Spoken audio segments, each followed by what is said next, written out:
Let me ask you something. When was the last time you heard a government's defense minister get killed? Not in a war zone somewhere on the front lines, but at his own residence? By a suicide bomber who drove straight up to his door? And when was the last time that happened on the same morning that simultaneous explosions went off across an entire country, at a major military base near an international airport, in cities spread across hundreds of miles in every direction?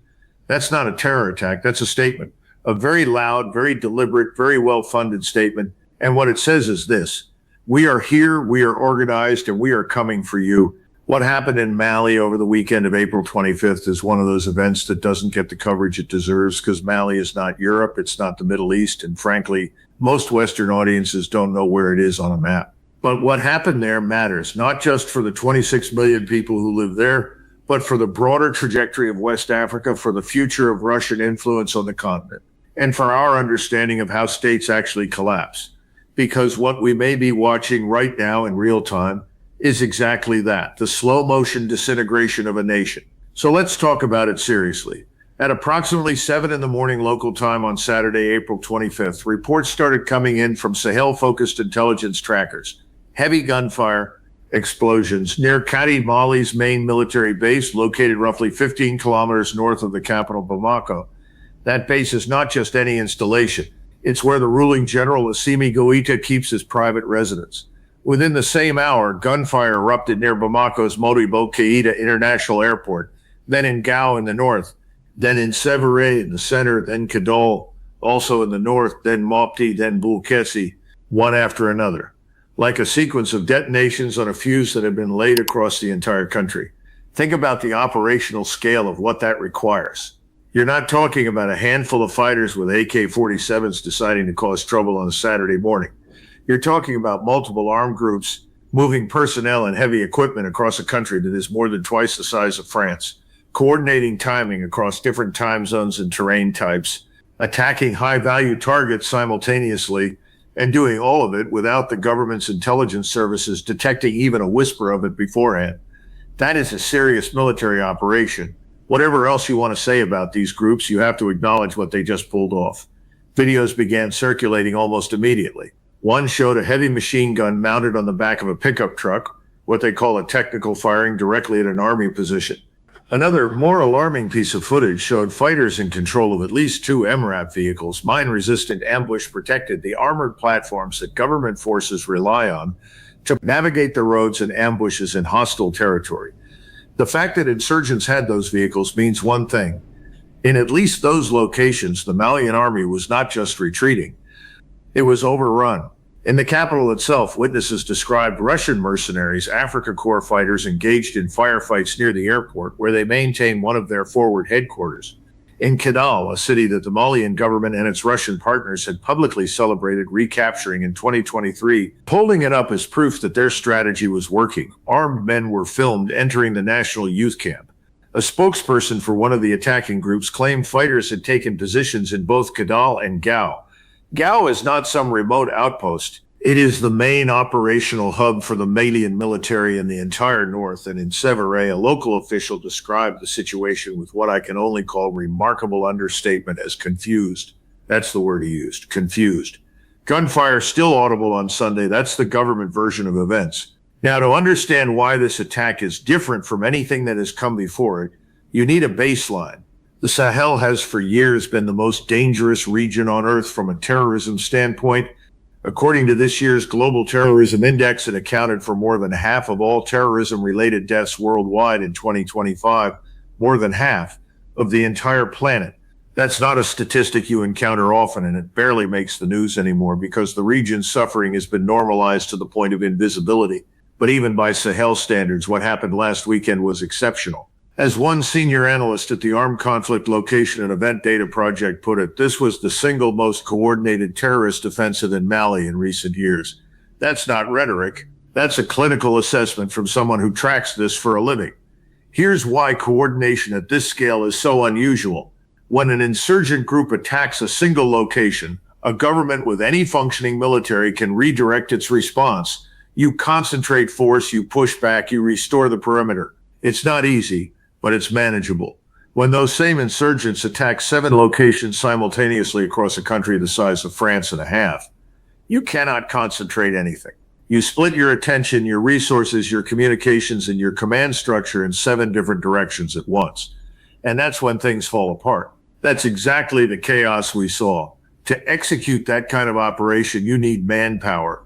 You need logistics. You need supply chains, transport corridors, pre-positioned equipment, and above all, you need intelligence on your targets.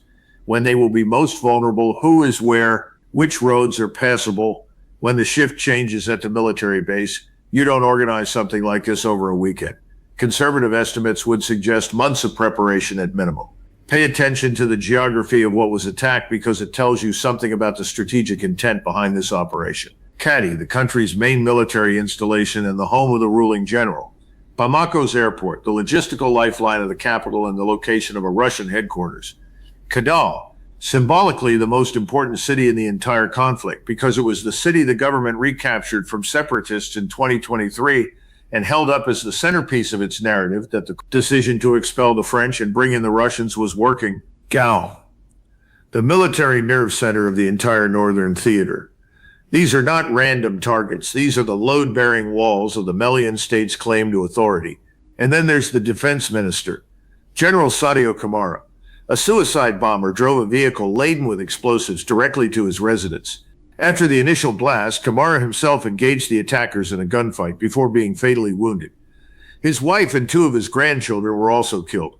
The symbolism of that, the country's top defense official, fighting hand-to-hand at his own doorstep, unable to be protected by the apparatus he commanded, is devastating for any government's image of competence and control. Then there is the question of General Goïta himself, the military junta's leader, the man who has ruled Mali since the 2021 coup. According to reporting from the New York Times, the attackers also targeted his residence. Goïta has not been seen publicly since the attack. His office issued a spokesperson statement offering condolences to the defense minister's family on behalf of General Goïta, suggesting he is alive, but the general himself has not appeared, has not spoken, has not addressed the nation. Think about that for a moment. A head of state whose country has just been attacked from every direction simultaneously, whose defense minister was just killed, whose military bases were overrun, and he has nothing to say publicly.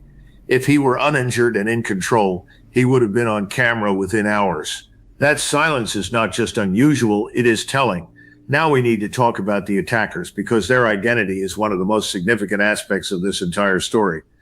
The attacks were carried out primarily by 2 groups working in coordination. And the fact that they are working together is in some ways even more alarming than the attacks themselves. The first group is JNIM, Jamaat Nusrat al-Islam wal-Muslimin, which translates roughly to the Group for the Support of Islam and Muslims, formed in March 2017 through the merger of 4 separate Salafi jihadist factions operating across the Sahel. JNIM is at its core an al-Qaeda affiliate. Its leader pledged allegiance to al-Qaeda's leadership at the time of the organization's founding. It has since grown into al-Qaeda's most significant African franchise after al-Shabaab in Somalia, and it has been quietly expanding its footprint from Mali into Burkina Faso and Niger. The second group is the FLA, the Azawad Liberation Front, a separatist movement formally established in 2024 after the merger of several Tuareg factions in northern Mali. The FLA is not a jihadist organization, it is an ethno-nationalist one. It wants independence for the Azawad territory, the vast northern region of Mali that has historically been populated by Tuareg communities and that has never fully accepted governance from Bamako. So on the surface, you have 2 movements with almost nothing in common. One is pursuing a religious political agenda aligned with al-Qaeda's global ideology. The other is fighting for ethnic self-determination in a specific piece of territory. They have clashed with each other directly before, including as recently as 2024. They have fundamentally different visions for what northern Mali should look like, and yet they formalized a political and military alliance in 2025. Under that agreement, the FLA accepted the application of Sharia law in territories they jointly control. Military expertise and intelligence is shared between the 2 organizations. The division of labor for captured territory follows a simple logic. Urban centers fall under FLA civil administration, while rural areas are managed by JNIM's jihadist governance structure. According to a researcher at the Soufan Center who specializes in jihadist movements, the attacks of April 25th marked the first time that agreement was actually put into practice at full operational scale. What binds these two groups together is not ideology. It's a shared enemy. The Malian military junta and its Russian backers. That is important to understand. Because when you try to predict how durable this alliance will be, the answer depends entirely on how long that shared enemy remains the primary threat. The moment the government weakens significantly or collapses, the question of what these two groups do with each other becomes the next crisis. But that is a problem for later. As if that weren't complex enough, there is a third actor, Islamic State Sahel province. Sahel did not participate in the initial coordinated offensive. In fact, JNIM and IS Sahel are rivals with a documented history of confrontation and defections flowing in both directions. But IS Sahel saw the chaos created by the JNIM FOA operation and moved to exploit it. Their affiliated accounts posted claims of attacks on Malian Army and Africa Corps positions in Lebezanga and Tessit in the far north. Visual confirmation later emerged of IS Sahel in control of Lebezanga on the Mali-Niger border. Rockets were reportedly fired at military positions in Menaka, with IS Sahel fighters reported to have entrenched themselves around the city. So what you have is a situation where the Malian government is simultaneously being hit by three armed groups, two of them coordinated, one of them opportunistic, across the full geographic breadth of the country. That is not a security challenge. That is an existential crisis. This is the question that matters most for anyone trying to understand not just Mali, but the broader pattern of what's happening across West Africa. Because the events of last weekend did not come out of nowhere. They are the product of a series of deliberate decisions made by Mali's military junta that, taken together, represent one of the most consequential strategic miscalculations of the past decade in Africa. Let's start with the most fundamental one. In 2021, following the coup, Mali's military leadership expelled French forces, ending what remained of Operation Barkhane, and made clear that American military access to the country was no longer welcome. In their place, they invited in Russia's Wagner Group. After Prigozhin's death and Wagner's institutional absorption into the Russian state, it became Africa Corps. The junta sold this to the Malian population as a sovereign reset, a rejection of the old colonial order. France had been in the Sahel for years, and the jihadist threat had not gone away. That much was true, and it was a grievance the junta knew how to articulate. And they found a receptive audience because the resentment of French influence in West Africa is real and deeply rooted. But here is what they did not tell their people. The choice to bring in Russia was not a strategic upgrade. It was a strategic gamble that has now produced catastrophic results. According to research from the Africa Center for Strategic Studies, Malian security forces and their Russian partners were linked to 77% of all civilian fatalities resulting from targeted attacks in Mali during the 2 years prior to this weekend. 77%, that number deserves to be repeated. The forces that were supposed to be protecting Malian civilians from the jihadists were responsible for killing far more civilians than the jihadists themselves. In December 2025, the Associated Press gained rare access to the Mauritanian border, where thousands of Malians had fled the violence. The accounts documented were of indiscriminate killings, sexual violence, and summary executions carried out by Africa Corps fighters. One village chief put it simply and directly: the soldiers speak to no one. Anyone they see, they shoot. No questions, no warning. The communities that experienced that kind of treatment had no reason to support the government, and JNIM understood that. They positioned themselves in exactly those communities as a source of protection, governance, and order, where the state offered only fear. That is how insurgencies grow. Not through abstract ideology, through the concrete calculation of ordinary people about who is protecting them and who is threatening them. By creating a security vacuum in northern Mali, and then filling that vacuum with indiscriminate violence, the junta and their Russian partners effectively did JNIM's recruitment work for them. And then there is the Algiers Accord, the 2015 peace agreement that had ended the previous Malian war. The years-long conflict with Tuareg separatists was based on a negotiated arrangement that offered northern communities a degree of autonomy within the Malian state. It wasn't perfect, but it was functional. The junta tore it up. The consequence of that decision was entirely predictable to anyone who paid attention. It drove the Tuareg separatists back into open conflict, which is exactly what you are now seeing with the FLA. The junta didn't just make a new enemy, it resurrected an old one. The Russian military commitment also began deteriorating at precisely the wrong time. The war in Ukraine has stretched Russia's deployable capacity. Africa Corps fighters have reportedly been rotated back to the Ukrainian front, thinning their numbers in Mali. In some locations, Russian forces found themselves heavily outnumbered, and chose to negotiate local withdrawals, handing positions to insurgents in exchange for safe passage out. Whatever the junta had promised its people about what the Russian partnership would deliver, this was not it. And then diplomatically, the junta managed to alienate virtually everyone who might otherwise have helped. Together with Burkina Faso and Niger, two other countries that had recently gone through military coups, Mali formally withdrew from ECOWAS, the regional economic and security bloc, to form their own alliance of Sahel states. Relations with Algeria collapsed over the Algiers Accord dispute. In the days immediately before the attack, Mali and Niger were publicly accusing neighboring states of backing terrorism. When Saturday arrived and the insurgents struck, they reportedly warned Burkina Faso and Niger to stay out of it. And given that those countries have their own existential security problems, they did exactly that. ECOWAS issued a condemnation in a statement.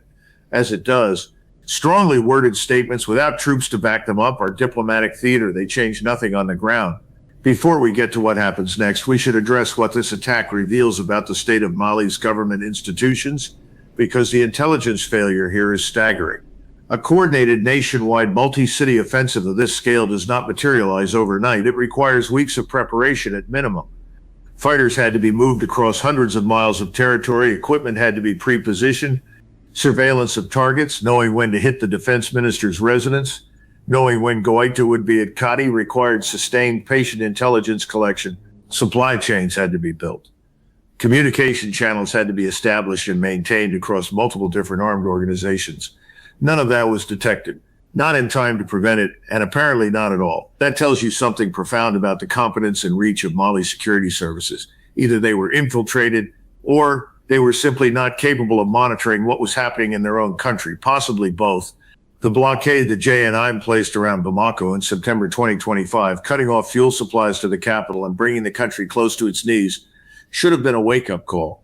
That blockade was lifted in January with no public explanation. Some analysts speculated the government paid a ransom or struck a deal. Others suggested JNI simply shifted its attention. We now know that what JNM was doing between January and April was preparing what happened on Saturday. That blockade was not a failure of nerve. It was phase one. The capital of the country was under siege for months, and the security apparatus did not figure out what was coming.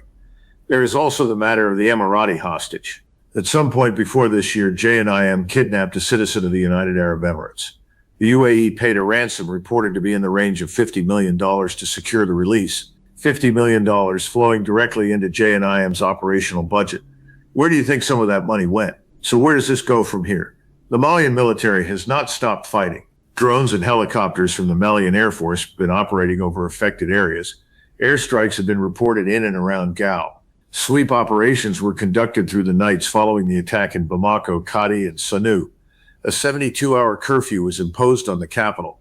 The government is still in the field, still contesting ground. And there is the possibility, not a certainty, but a possibility of external assistance arriving from Burkina Faso or Niger through the AES alliance structure. If that happens in sufficient strength, the government might be able to push the insurgents back enough to consolidate its position and buy itself time. That is the optimistic scenario. Possible, not probable given how diplomatically isolated the junta has made itself, but possible. But let's be honest about the trajectory here, because the trajectory is not encouraging. Even if the Malian government survives this immediate crisis, and that is not a given, the conditions that produced it have not changed. The Russian partnership is weakening. The civilian population in the north has been alienated through years of indiscriminate violence. The peace agreement with the Tuareg communities has been abandoned. The country is diplomatically isolated from its neighbors and from the West. JNIM now has a formalized military alliance with the FLA. Sahel is still there, still growing, still waiting to exploit every opening. The intelligence infrastructure has just been demonstrated publicly to be incapable of detecting a months-long nationwide operation being planned right under its nose. And then there is the worst-case scenario. Right now, JNIM and IS Sahel are rivals. They hate each other. There is real blood between them. But history has shown repeatedly that groups with irreconcilable ideological differences will temporarily set those differences aside when they share a common immediate enemy. If the Malian government begins to truly collapse, if Goita falls or the military fragments, there is a scenario in which IS Sahel and JNIM find a tactical accommodation, not an alliance, but a temporary ceasefire long enough to finish what they started. After that, they would almost certainly turn on each other. But by then, Bamako may have already fallen. What that would mean for West Africa is difficult to overstate. Mali is not a small or peripheral country. It is a geographic anchor of the Sahel. It shares borders with 7 countries. Its collapse would not stay within its borders. There is a lesson here that extends well beyond Mali, and we should state it plainly.